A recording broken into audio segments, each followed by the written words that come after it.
Ayun yung nakursunada ko. Yan ang gusto kong manok.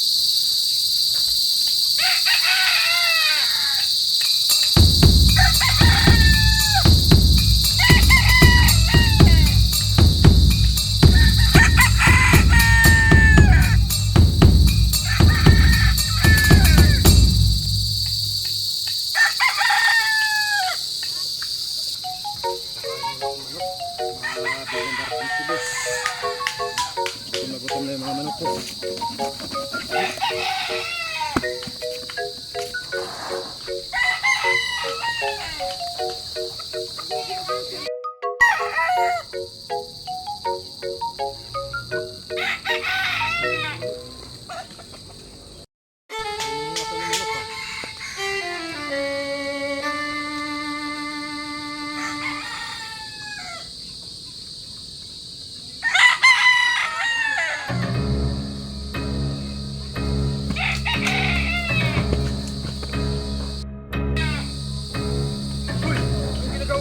Saan ka?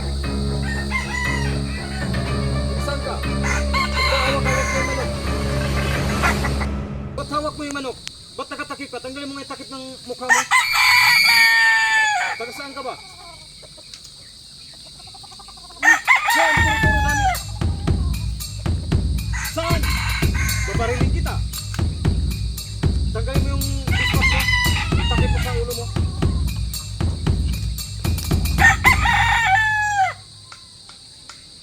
Hindi ka taga rito ah. Eh po sir, napadaan lang po sir.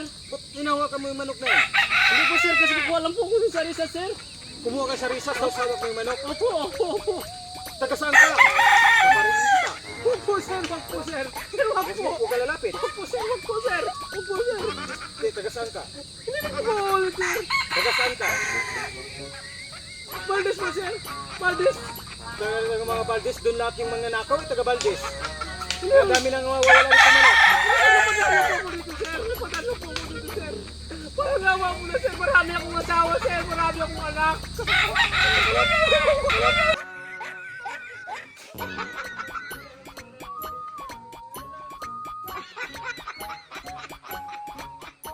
Salamat ka, marami kang anak.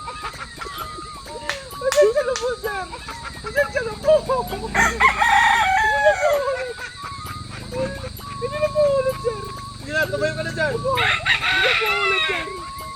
Alis ka na. Opo sir, maraming po Alis ka dyan, dito yung danan. Opo sir, natataranta po ako sa'yo sir eh. Gusto mo, Opo. pakilamutan tayo manok dito ha. Tataranta po ako Relax sir. ang ulo eh. Sorry sir.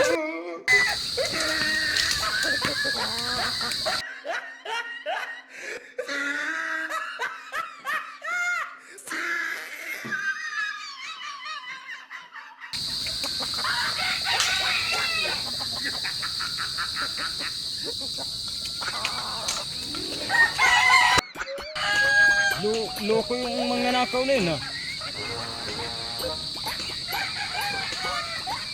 Pero sa sobrang takot niya, halos kinain na niya yung puno at saka lupa.